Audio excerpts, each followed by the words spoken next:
কেন্দ্রীয় সরকারের চালু করা নতুন আইনের প্রতিবাদ জানিয়ে বুধবার চালকদের পক্ষ থেকে উদয়পুরে বাস চলাচল সম্পূর্ণ বন্ধ করে দেওয়া হয়, যার ফলে দুর্ভোগে পড়েন যাত্রী সাধারণ।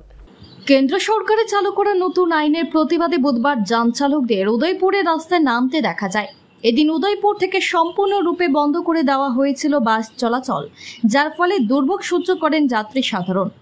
সাম্প্রতিক কেন্দ্র সরকার কর্তৃক প্রদত্ত নতুন আইনে সড়ক দুর্ঘটনায় কোনো পথযাত্রী বা কারো মৃত্যু হলে চালকের 10 বছরের কারাদণ্ড এবং 7 লক্ষ টাকা জরিমানা ধার্য করা হয়েছে।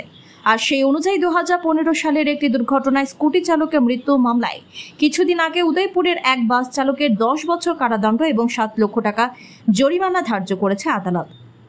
আর এতে ক্ষেপে ওঠেন বাস চালকরা।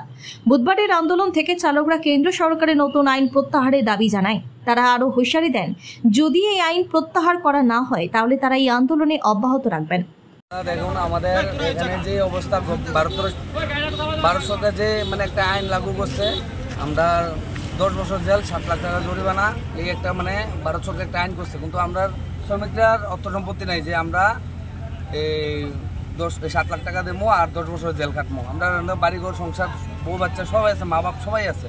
আমরা এটা চাই না যে সরকারের কাছে আমরা একটা সব শ্রমিকের একটা একান্ত বিনীত থাকবো যে এই আইনটা সরকার যেমন তুলনা ব্যবস্থা করে, পুরা এটা তুলনা ব্যবস্থা করতে হলে আমরা সব শ্রমিকরা মিলে গাড়ি চালাবো, এমন একটা আমরা সরকারের কাছে বার্তা। আর আমরা যে একটা ড্রাইভার কয়েকদিন অ্যাক্সিডেন্ট হয়েছে, 2015-তে অ্যাক্সিডেন্ট হয়েছে, 2015 অ্যাক্সিডেন্ট, আজকে 2024 চলে।